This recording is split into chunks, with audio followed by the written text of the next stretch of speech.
Hello friend, आपका हमारे channel पर स्वागत है। फ्रेंड्स, आज हम लोग देखेंगे कि जो सीडी का हमारा टॉपिक है, फर्स्ट टॉपिक, उसको आज हम जैसे वृद्धि एवं विकास टॉपिक का नाम है, उससे जितने भी हमारे क्वेश्चन बनेंगे फर्स्ट चैप्टर से, उसमें हम आज ये देखेंगे जितने भी हमारे क्वेश्चन बने हुए हैं और नेट में कितने प्रकार से पूछे गए हैं। आइए देखते हैं हम लोग अपने 1 नंबर क्वेश्चन से। फ्रेंड्स, शुरू करते हैं। तो पहला क्वेश्चन हमारा है, निम्नलिखित में से अभिवृद्धि का प्रयोग किसके लिए किया जाता है। अभिवृद्धि पूछा है फ्रेंड्स, तो मानसिक विकास के लिए, शारीरिक विकास के लिए, सामाजिक विकास के लिए और संवेगात्मक विकास के लिए।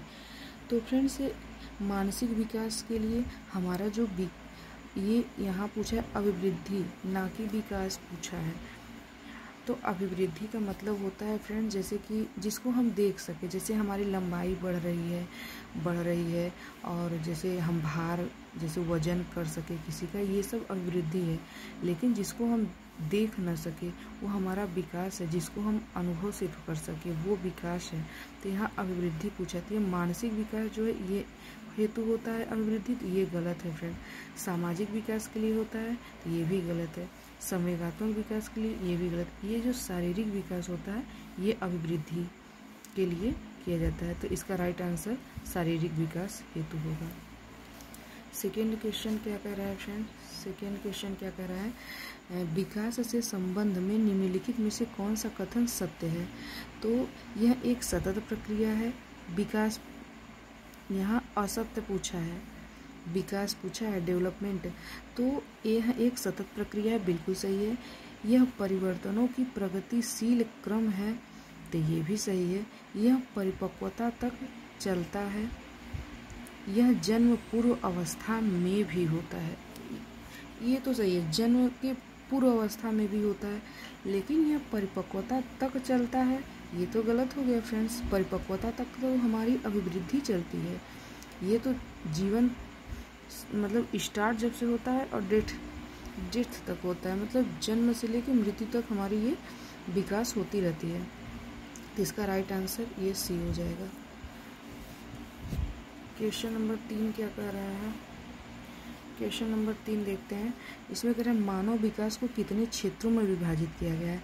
शारीरिक, संज्ञानात्मक, सामाजिक, शारीरिक तथा मानसिक, शारीरिक, संज्ञानात्मक और सामाजिक। इसमें तीनों आ गया है फ्रेंड्स। तो इसका राइट आंसर ये डी हो, इसका राइट आंसर ये डी हो जाएगा। नेक्स्ट क्वेश्चन देखते हैं फ्रेंड्स। क्वेश्चन नंबर 4 क्या कह रहा है, मनोविश्लेषण सिद्धांत के जनक सिगमंड फ्रॉयड के अनुसार मन की कितनी दशाएं बताए हैं। 2, 3, 4 और 5। तो इन्होंने 3 दशाएं बताए हैं, और वो कौन कौन से? चेतन, अचेतन और अर्धचेतन, ये 3 अवस्थाएं बताए हैं।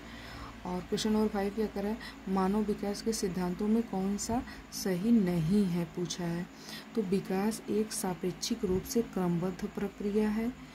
विकास की प्रक्रिया धीरे धीरे होती है। विकास परस्पर विरोधी तरीके से होती है। जोखिम एवं प्रत्यावर्तन का सिद्धांत, इसमें क्या करा, जोखिम एवं प्रत्यादर्शन का सिद्धांत, ये कहाँ गया, जोखिम, ये कौन सा सही नहीं है यहाँ पूछा है। तो विकास सापेक्षिक, ये भी सही है। विकास का क्रम प्रक्रिया धीरे से होती है, ये भी सही है। और विकास परस्पर विरोधी तरीके से होती है, ये भी हमारा सही नहीं पूछा है।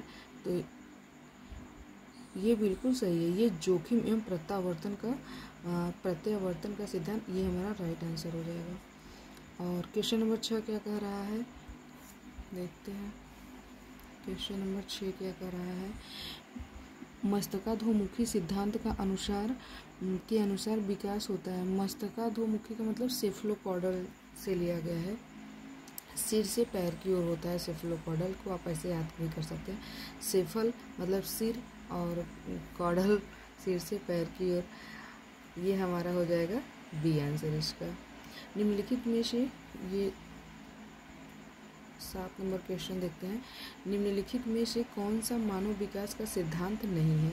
निरंतरता का सिद्धांत बिल्कुल सही है। सामान्य से विशिष्ट की बिल्कुल सही है।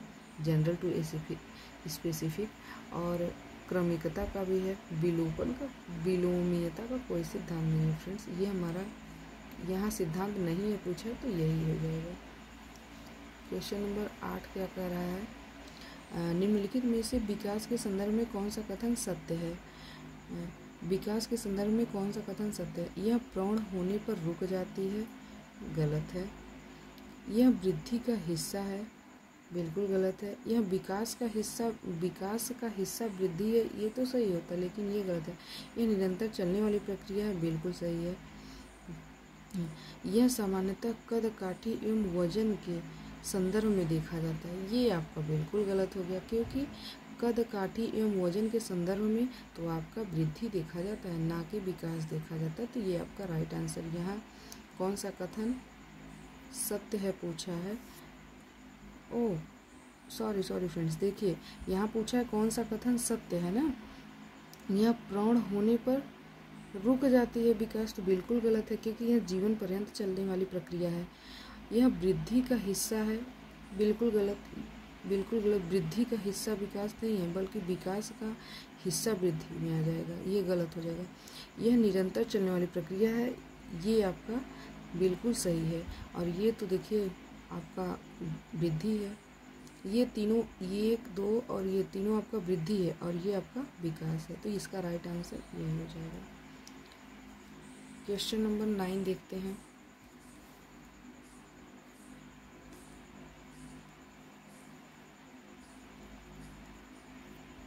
इसमें कह रहा है निम्नलिखित में से कौन सा कारक थॉर्नडाइक के अधिगम से सुमेलित नहीं है पूछा है। तत्परता का नियम, अभ्यास का नियम, प्रभाव का नियम, गुणवत्ता का नियम। तो ये तो हमने 3 पढ़ा है, तत्परता का नियम, अभ्यास का नियम, प्रभाव का नियम। ये गुणवत्ता का नियम तो हमने नहीं पढ़ा, तो इसका राइट आंसर ये हो जाएगा, ये गुणवत्ता का नियम। और 10 नंबर क्वेश्चन क्या करा है, थॉर्नडाइक के सीखने के नियम के आधार पर गौण नियमों में कौन सा सम्मिलित नहीं है। ये सेकेंडरी नियम पूछा है, तो यहाँ हो जाएगा बहु अनुक्रिया नियम, मानसिक स्थिरता का नियम, प्रभाव का नियम, आंशिक क्रिया का नियम। तो इसका राइट आंसर ये प्रभाव का नियम गौण नियमों में नहीं बताया गया है, तो ये हमारा राइट आंसर हो जाएगा। तो फ्रेंड्स ये हमने 10 क्वेश्चन किए हैं और फिर नेक्स्ट क्लास में हम लोग 10 क्वेश्चन करेंगे, इसी से यही जो करवा रहे हैं वही करेंगे। तो फ्रेंड्स आप लोग को वीडियो कैसा लगा आप लोग कमेंट करके बताइएगा, और अगर आप लोग को आगे क्वेश्चन और करने हैं तो फिर आप लोग बताइएगा। आप लोग को वीडियो कैसा लगा कमेंट करके जरूर बताइएगा friends. Thank you so much.